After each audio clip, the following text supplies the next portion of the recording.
बीच में संत लोग आया है, अपने बीच में अनेक जनप्रतिनिधि लोग आया है। बस अभी कुछ दो भावना विचार आपा सुनस्या 10-15 मिनट और आका भाव सुनकर आपा आरती की ओर चलागा। जठे तक आप सबसे आग्रह कि आप एक बार यथास्थान पर विराजमान रहे। गर्मी खूब है, लेकिन इस गर्मी को एहसास भी ही व्यक्ति हो सके है जो प्रभु के प्रेम के रस में नहीं डूबेड़ो है। इसलिए सबसे प्रथम मेरो आग्रह रही कि अपना लोक लाडला माननीय विधायक विक्रम सिंह जी जाखल पधार्या है और आको परिचय वो तो आप सब जानो ही जानो हो, लेकिन एक और जो परिचय है वो भी मैं आप सबका समक्ष कराना चाहती हूँ। और गौ माता की सेवा से आदमी ने क्या मिल सके वो भी प्रमाण एक थारे सामने है। माननीय विक्रम सिंह जी आज से नहीं, सन 2005 से हमारे से गौ सेवा के क्षेत्र में जुड़ेड़ा है। और ये लंबी गौ सेवा की यात्रा में सन 2007 की बात है। एक दिन अजमेर से 4500 बछड़ा ट्रेन में भरकर कत्ल खाने जा रहा और भी ट्रेन की मान सूचना मिली। अब बहुत पुरानी बात नहीं है, 2007 की बात है। संध्या कालीन के समय मैंने सूचना मिली कि अजमेर से एक ट्रेन जगह की 45 बोगियां है और भी 4500 देसी गोवंश नर गोवंश नंदी बछड़ा हैर कत्ल खाने जा रहा है। बिको में पीछो करो, एक रात्रि पूरे दिन बिको पीछो करके मैं भी ट्रेन ने रोकी। नगण्य लोग हमारे साथ हा, लेकिन भी टीम में हमारे साथ विक्रम जी हा और 45 से गौ माताओं की रक्षा प्राणा की रक्षा जद करी भी एक बड़ी गौ माता के रक्षा के टीम में विक्रम सिंह जी को। और मैं यही मानू कि आन वो पुरस्कार एमएलए के रूप में जो मिलियो है वो भी गौ सेवा कोई प्रमाण है। इसलिए आप आपके इस सामर्थ्य से पूरे क्षेत्र की सेवा करो ही करो, लेकिन आपकी सामर्थ्यता गौ माता की सेवा में भी अर्पित होनी चाहिए, क्योंकि भी के आधार पर ही आपन यो पद प्राप्त हुई है। लिए मेरो आग्रह रसी माई का प्रदान करे कि आपके मन का भाव आप सब लोगों के समक्ष हमारे समक्ष भी उद्गारित करे और गौ माता की सेवा की स्वयं भी संकल्प लेवे और अन्य ने भी सब ने प्रेरणा देवे।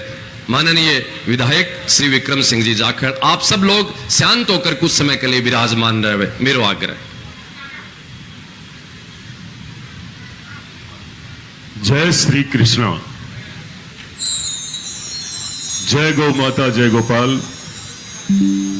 आज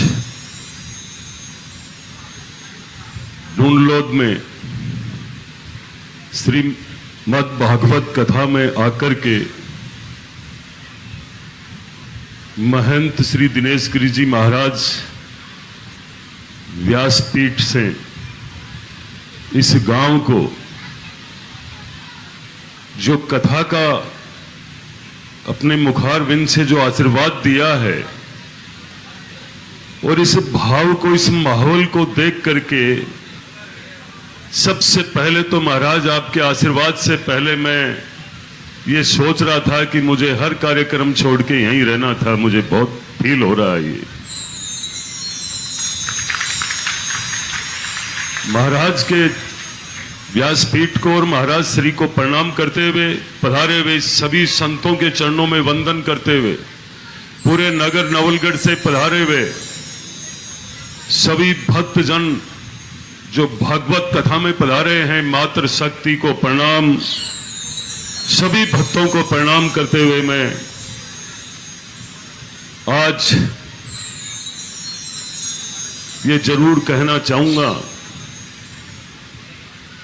कि बिना साधु संतों के कभी भी राम मंदिर का आंदोलन सफल नहीं होता और बिना साधु संतों के कोई भी क्षेत्र, कोई भी समाज, कोई भी व्यवस्था निश्चित रूप से सफल नहीं होती है। हमें रामायण, राम कथा हमें आदर्श और जीना सिखाती है। हमें भागवत जी निश्चित रूप से मरना सिखाती है और कैसे हमारी मोक्ष हो, कैसे हमें गति मिले, वो मार्ग जरूर बताती है। मैं आज हमारे इस क्षेत्र में क्षेत्रवासियों को श्रीमद् भागवत कथा के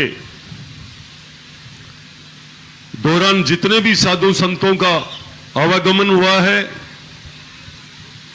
महाराज श्री के आशीर्वाद से ये श्रीमद् भागवत कथा का कथा वाचन हुआ है। हम सबको क्षेत्रवासियों को आशीर्वाद मिला है। मैं भगवान श्री कृष्ण और राम से यही प्रार्थना करता हूं कि हमें पूरे क्षेत्रवासियों को साधु संतों का सदैव आशीर्वाद मिलता रहे। सुख, समृद्धि, शांति, सामाजिक विकास, इन सब के लिए हमारे क्षेत्र में समय समय पर भागवत कथा, राम कथा जरूर होनी चाहिए। ये मेरे मन के विचार है। और गौ माता के लिए मैं महाराज श्री के साथ सबसे पहले दक्षिणानंद जी महाराज के बहुत वर्षों पहले मैं वहां गया था। और एक बार जब कथा बाप जी ने कथा रितंबरा दीदी की जब फतेहपुर में करवाई तो मैं इनके साथ वृंदावन ही गया था। और अभी जब प्रसंग चल रहा था तो ये लग रहा था कि हम साक्षात वृंदावन में ही अभी विराजमान थे। ऐसा अनुभव हो रहा था, ऐसा विचार हो रहा था। तो उस समय रितंबरा दीदी जी ने भी बाप जी के साथ साथ मेरे को भी एक आशीर्वाद के रूप में शॉल उड़ा दिया था। और मैं लगातार उस शॉल के बाद गुढ़ा में कथा, बावड़िया बाबा के 1 साल 24 घंटा राम कथा, और फिर बाप जी के यहाँ फतेहपुर में।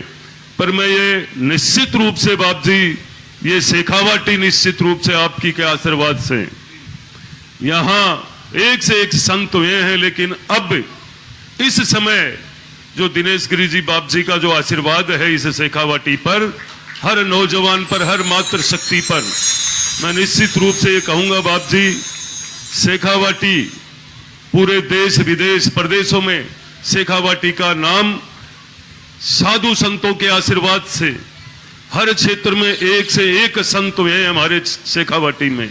और एक से एक उनके आशीर्वाद से उद्योगपति हुए हैं। चाहे वो बिड़ला बावड़िया बाबा से आशीर्वाद लेकर बिड़ला जी गए थे, वैसे ही हर जगह से संतों का इस आशीर्वाद से आज हमारा शेखावाटी का पूरे देश विदेश में नाम है।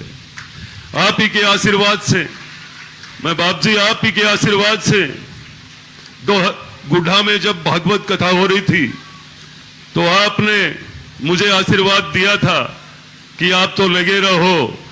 और आपने मुझे जो माला डालकर जो आशीर्वाद दिया था उसी का एक प्रतीक है कि मैं विधायक नहीं, एक सेवक के रूप में मुझे याद है कि कर्म ही प्रधान है, कर्म ही पूजा है, सेवा ही कर्म है।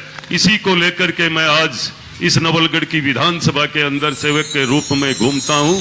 आपकी ताकत पूरे क्षेत्रवासियों पे, आपका आशीर्वाद बना रहे और हम एक आपके सेवक के रूप में सबकी सेवा करते रहें, यही। और जब माँ के लिए बाप जी जब मैं सुन रहा था तो निश्चित रूप से बाप जी यही भाव है। मैं जब भी मेरे गुरुजी की पूजा पाठ, कहीं भी कोई भी यज्ञ का कार्यक्रम कहीं भी हो, मैं कुछ नहीं मांगता हूं संसार में, मेरी माँ की आयु मांगता हूं हमेशा, मात्र मेरी जननी की। और मुझे किसी भी कहीं भी कुछ प्रेम नहीं है। इसी के साथ मैं बाप जी निश्चित रूप से आपके दिए हुए आदर्शों पे इस नवलगढ़ विधानसभा को राम में, भगवान कृष्ण में का और गौ माता की सेवा करने के लिए मैं बिल्कुल संकल्पित हूं। और जहां तक मेरा वश चलेगा मैं कभी भी पीछे नहीं हटूंगा। मैं पूरा वचन के साथ इस मंच से कहना चाहता हूं। ये ऐसे इस वचन को सफल बनाने के लिए आपका आशीर्वाद